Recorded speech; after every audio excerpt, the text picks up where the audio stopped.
Hi everyone, this is lecture video 10 and the topic of this video is 3.3 differentiation rules.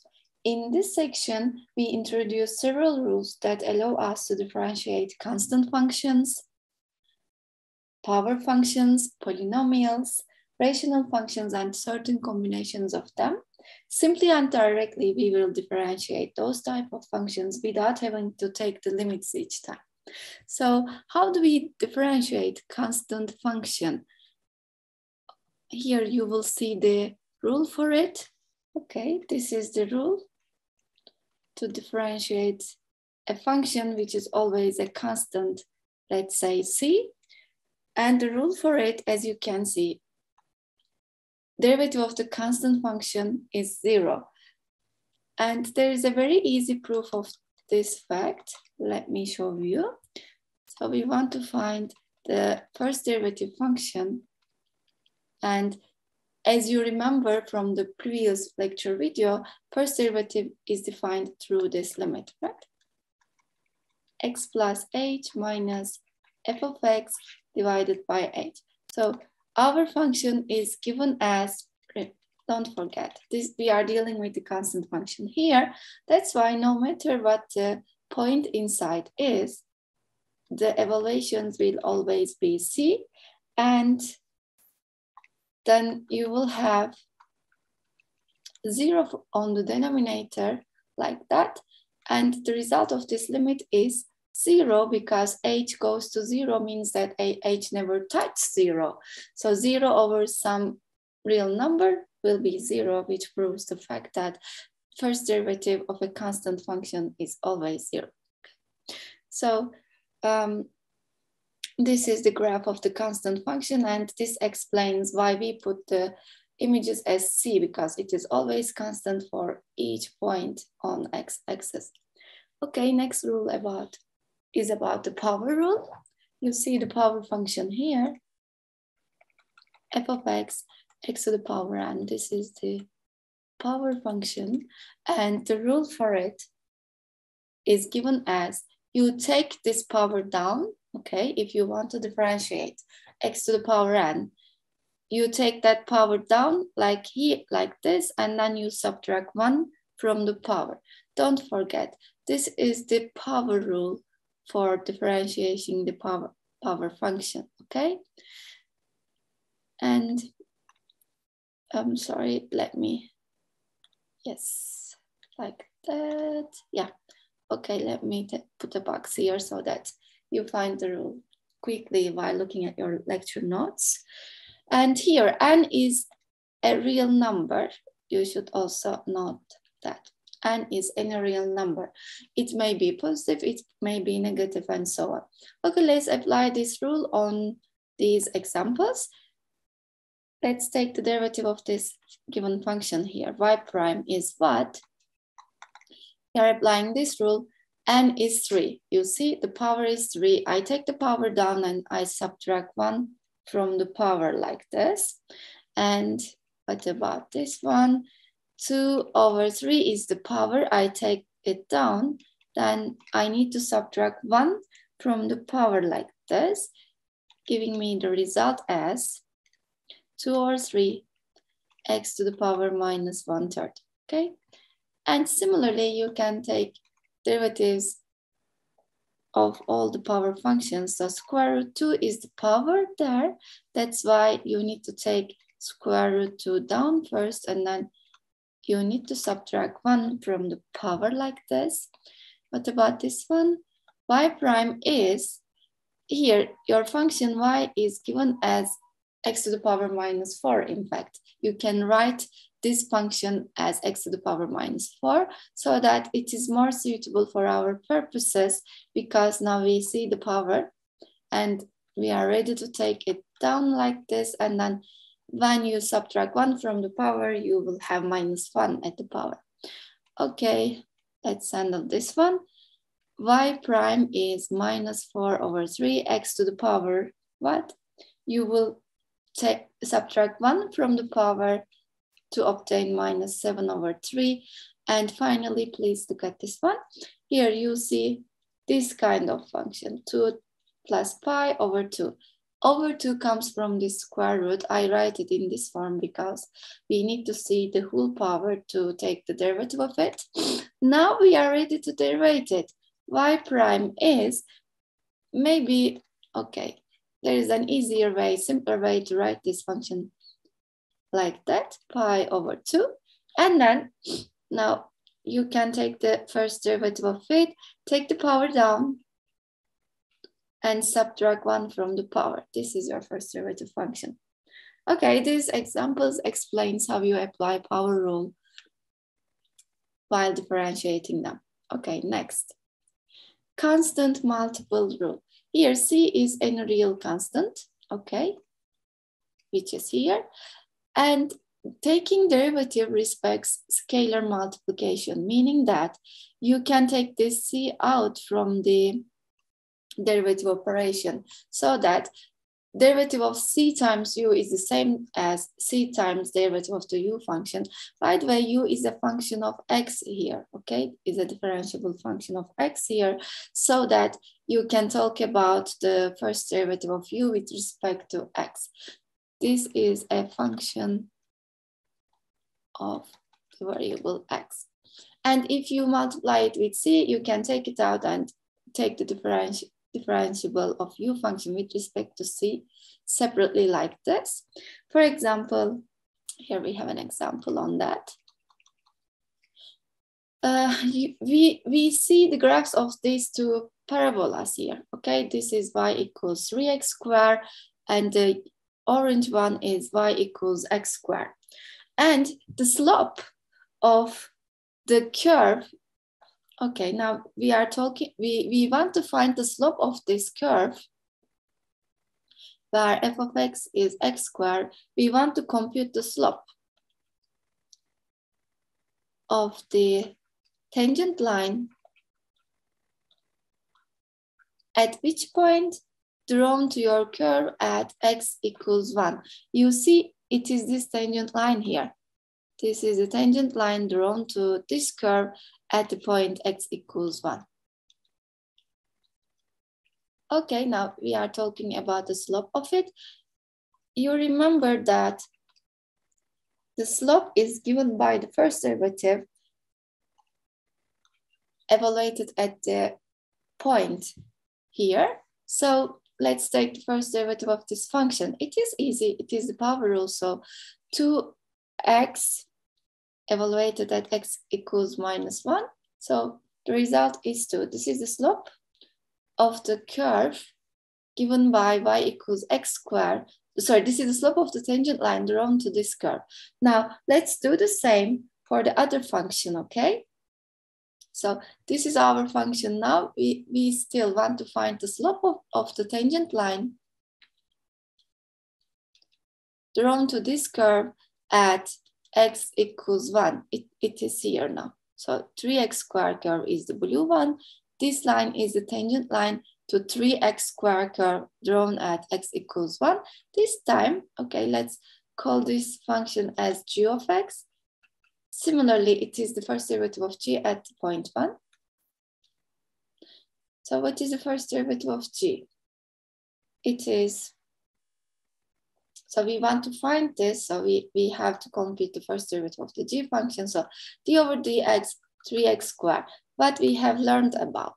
Okay, here we say that you can take constants out and keep taking the derivative. Here we have 3, which is a scalar constant. Take it out from the derivative operation and then continue with your computation of taking the first derivative. So this shows you that, okay, this is computed as 2x. That's why we compute first derivative as 6x. So the question mark here is 6 times 1, which is 6. So this is the slope of the corresponding tangent line, okay? So let's move on.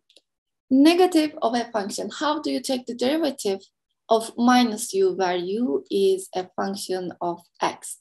So it is kind of like you have scalar multiple minus 1 in front of u function. And we have just learned that this scalar can go out from the derivative operation so that the result is in fact minus du over dx, right?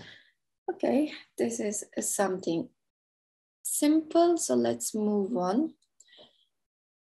Here, we see that taking derivative, this operation respects addition, also it respects subtraction, so like that. You can distribute derivative operation to this over summation and subtraction like this. So let's apply this fact over an example. We want to find the derivative of the given y function. So dy over dx, what we want to find. So this is our y function. Let's take it here. 4 over 3x squared minus 5x plus 1. This is the function y. So derivative can be distributed over sums, over differences. So let's distribute the derivative notation over the components of your function like this. So what we have done, d over dx, derivative of x cubed plus, and also we know that this constant multiple can go out from the derivative notation. That's why let's do it at the same time, like taking the constant out, d over dx x squared, minus 5 goes out from the derivative, d over dx x, and plus derivative of 1. Okay, d over dx of the constant function 1. Now we are ready to compute the derivatives, right? What is the derivative of x cubed function? It is a power function and we know how to derive powers. So I take the power down, I subtract 1 from the power. This is a constant multiple, again, power rule, minus 5. What is the derivative of x? So the power here is 1, take 1 down and subtract 1 from the power. It is kind of like this. 1 goes down, 1 times x to the power 0, so it's just 1. Derivative of x is just 1.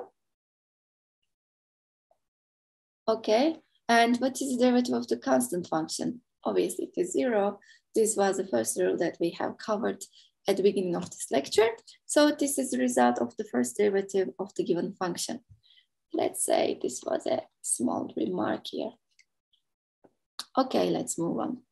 Next example, a curve is given and the question is, does this curve have any horizontal tangents? Okay, horizontal tangent means that the slope of this horizontal line will be 0. Remember, okay, let's put a quick recall here. For the horizontal lines, the slope is always 0. This is a horizontal line. For the vertical lines,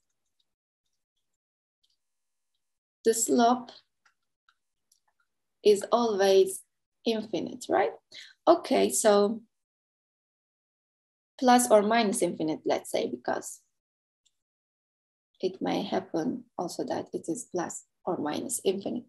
Okay, what we want to find, if any, if there is any, the points on this curve whose tangent lines are horizontal. So we will compute the first derivative, which gives us the slope, and we want to find at which points first derivative is 0, right? So we want slope to be 0, and slope is computed through the first derivative of your function. Take the first derivative of it.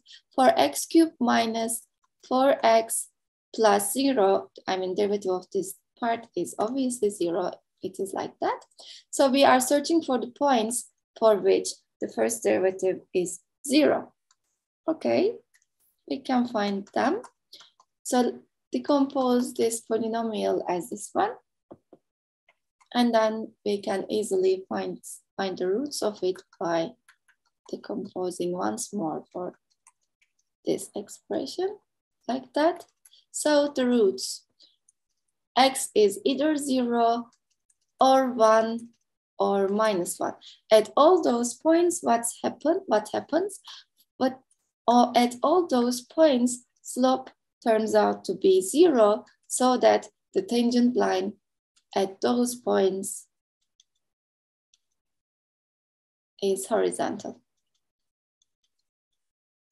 Okay, so if you look at the graph of this function, so these are the points that we find here at -1, 0, and 1, you see the tangent lines. So these are the tangent lines drawn to your curve at the corresponding points. What is the property of these three tangent lines? They are horizontal, so their slopes are 0, just like desired. Okay, so let's move on then. Now we will cover a new item for the differentiation rules. This is the exponential function, and the derivative of it, exponential function, the derivative of the exponential function is itself. This is the rule given in this box. Let's apply it. Look at the next example. Find an equation for a line that is tangent to this graph and goes through the origin. Okay, so you see this is our y equals x curve, the blue one. I want to draw a tangent to y equals e to the power x curve at some point so that this tangent line passes through origin.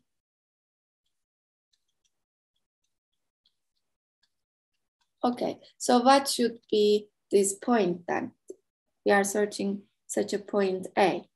Okay, so how can we proceed? First of all, we know how to compute the slope of this tangent line, right? This is the tangent line drawn to your curve at x equals a point. Let's search for the slope of it.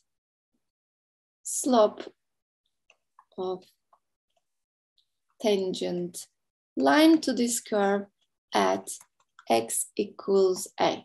So it is given by the first derivative of your function, or let's use the notation given in the statement, first derivative of your function evaluated at a.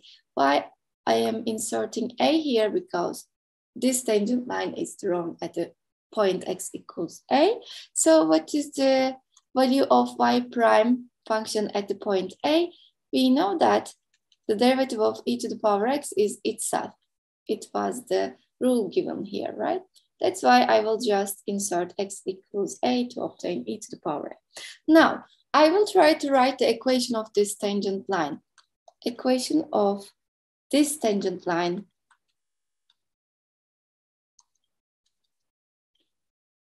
What do we need to be able to write the equation of the tangent line? First, we need a point on that line, which is already shown in the graph. Our point is a, x component, and e to the power a is the y component, because this point is on the curve. Whenever x0 is a, then y0 will be evaluated on this curve. So it is given by this rule. We also know its slope. Slope is computed from the first derivative as e to the power a. So we are ready now to write the equation of the tangent line by using this expression. Y minus y0, y0 is e to the power a. Okay, and slope is e to the power a. All the required data is already computed above, so this is the point A. This gives us the equation of this tangent line here. Now, remember what was the question here. I want to find this particular point A so that the tangent line passes through the origin. And now I will use this equation of this tangent line, and when I insert 0, 0 point on this line, what do I expect? 0, 0, the origin, should satisfy the equation of this tangent line because origin is on this tangent line, okay? So since the tangent line passes through the origin, let's stated like this. Tangent line passes through the origin. Origin means the point 0, 0, passes through the point 0, 0. That's why 0, 0 should satisfy which equation? The equation of the tangent line, okay? So this means that I will insert y equals 0, okay? Y equals 0 and x equals 0, because I know that 0, 0, this point should satisfy this equation because 0, 0 is on that line. E to the power a, see, I am inserting 0 also for x and a. From this equation now, we can easily solve for the number a.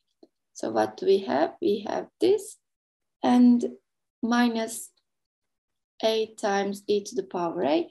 From this equation, it is obvious that a is 1. Okay, that's how you should solve for a.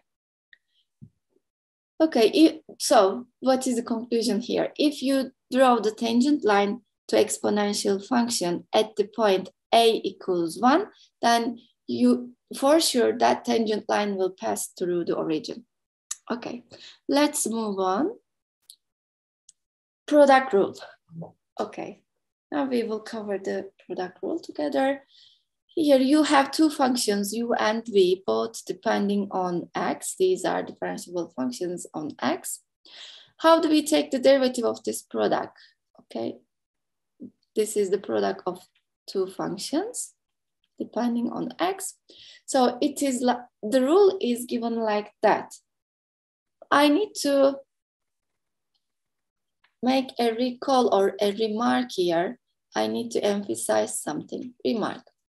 So if you want to take the derivative of product of two functions, the rule is not going like this. Okay, this is wrong. The derivation doesn't respect products. Instead, the rule goes like this one given here. Derivative of the first function, product the second, plus first function stays the same times the derivative of the second function, okay?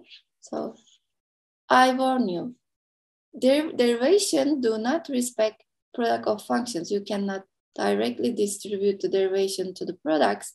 This is wrong. Instead, you have to apply this rule to take the derivative of the product of two functions, okay? So it is the rule given here also. So let's try to apply this rule together. Okay, find the derivative of this function. You see, y is given as the product of two functions where f of x is 1 over x and 2 of x is the second part. So we want to compute y prime. Let's apply product rule, okay, by the product rule, which we have just covered. It goes like, I need to derive f times g plus f itself times the first derivative of g. Okay, let's do that. Derivative of 1 over x, okay. You want to take the derivative of this function. You can write it as a power function like that, x to the power minus 1. How do you derive power functions? You take the power down, right? Okay, minus 1 goes down, you subtract 1 from the power. So it is in fact like this. So derivative of the function f is minus 1 over x squared times g itself. You don't touch g, then plus 1 over x is f. Then here you need to derive the g function. Derivative of x squared is 2x. Derivative of e to the power x is itself. Okay, like this. This is how you should apply product rule, because y is a function which is the product of two functions, both depending on x. Okay, I hope this is understood. Now we will cover the quotient rule together. As in the product rule, the derivation operation do not respect ratios directly, okay? So another warning or remark comes into stage at this point. So if you want to take the derivative of such a ratio of two functions, both depending on x, you cannot distribute the derivation operations directly. No, there is no such thing. This is wrong. Instead, what you should do is to apply this rule. What is the rule then? So the derivative of the numerator function, which I denoted by f, times the denominator function minus numerator stays the same times the derivative of the denominator function divided by the square of the denominator function. So this is the rule. It looks a bit strange, I admit, but this is the rule. Whenever you want to derive ratio of two functions, both depending on x, you need to use this quotient rule, okay? This is the quotient rule for deriving ratios of two functions, both depending on x, okay? The same thing is written also here. And also the same expression written in terms of u and v. Both u and v are functions of x. If you want to take the derivative of the ratio of them, you have to apply the quotient rule. So the first example on this, on the quotient rule. So let's solve part A. Y is given as t squared minus 1, t cubed plus 1, ratio of these two polynomials. We want to take the derivative of y function with respect to t. And since y function is a ratio of two functions, f and g, both depending on t, we need to apply quotient rule.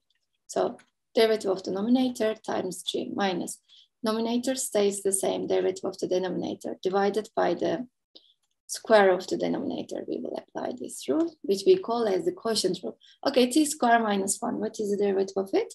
It is 2t times g itself. You don't do anything about g, you just write it. You see the rule tells us just write g as it is. Then you don't touch f, take the derivative of the g function, which is 3t squared divided by, denominator is always automatic. You just write t squared, square of the g function there. Okay, what we did here is, this is derivative of f times g minus f times derivative of g, and at the denominator we have g squared. Okay, this is how you should take the derivative of the quotients. Now let's handle part B. Y equals e to the power minus t. Be careful, this is not a power function. In fact, it is the exponential function, so that you can write it like this. And now you can take the derivative of this function by using the quotient rule, right? Where this time f will be the constant function 1 and g will be the exponential function e to the power t. Okay, so I will be applying this rule again, divided by g squared. What is it? Constant function derivative of the constant is 0 times the derivative of times the g function itself, minus f times derivative of e to the power t is itself. Exponential function derivative, you will find itself. And then denominator is automatic. You just write the square of the g function. So this is f prime t, this is gt, this is f, this is g prime, and here you have g squared. Okay? That's why the result is, in fact, minus e to the power minus t. Okay, so let's move on. Here at this part, you will see second or higher order derivatives and the notations that we will be using for them. Okay, you see, we are putting now double dash. Instead of the first derivative, we are computing the second derivative of the given function. And this second derivative is in fact, okay, what is second derivative? It is the first derivative of the first derivative function. So like that, you are applying 2 times taking derivative consequently after one another. And you can also use this notation for the second derivative. And this notation means that you are derivating the first derivative function, or you can use this notation, this one, and the last two one, also notations denoting the second derivative, but we will mostly be using the ones that I highlighted, okay? Or this. The ones inside the parentheses are the ones that I don't prefer to use. Okay, so let me show you something. Y equals f of x. Then if you take the derivative of both sides, their weight, you obtain y prime and f prime. This is the first derivative. You can keep doing this. Once more derivative, y double prime. Of course, on the right side, you will have f double prime. So I keep doing this over and over again. Let's do it once more. You can also take once more derivative of the second derivative function, third derivative of y, you will obtain like this, okay? And if you keep doing this till the nth step, so if you do this n times, then you will denote nth order derivative like this, okay? This is the notation for the nth order derivative of the given function. Nth order derivative is denoted by a number and inside the parentheses. Why we are using parentheses notation here, let me also put the D notation too. Okay, these are all denoting the nth order derivative of the given function. Why we are putting this n inside the parentheses? Because we want to avoid the confusion with the nth power function. So compare these two, please. This is the nth order function, nth power. While this notation on the right is the nth order derivative. You see, that's why we need to use these parentheses to distinguish the nth order derivative than the nth power function. Okay, so nth order derivatives are denoted like that. Okay, after covering the notations for the second or higher order derivatives, now we can check this example. Y function is given. Let's compute its derivatives step by step. So first derivative of the y function, derivate x cubed, you will find 3x squared. Minus 3x squared is derivated as minus 6x, and this is derivated as 0, right? And one more derivative, take the derivative of 3x squared function, 2 goes down, then you find 6x minus 6x, derivative of x is just 1, you know, so minus 6. Take the derivative once more, you will just find the coefficient in front of 6 after taking one small derivative. Derivative of minus 6, which is a constant, is 0. So derivative of 6 is 0. So you see the fourth order derivative becomes 0, and all the next order derivatives will always be 0 then. Okay. After doing that simple example, let me show you one of these examples and then we can stop, okay? So let's choose this one, 48. U function is given and we want to compute the first derivative of U. U is a quotient function, both numerator and denominator depends on x. That's why we will be applying quotient rule like that, f times g prime g squared. Okay, what is f? F is the denominator function given here. This is our f and this is our g. So let's start derivating them. And on the other hand, f itself is a product function. That's why to derive f, we will use the product rule. Okay, let's start with the derivation of f.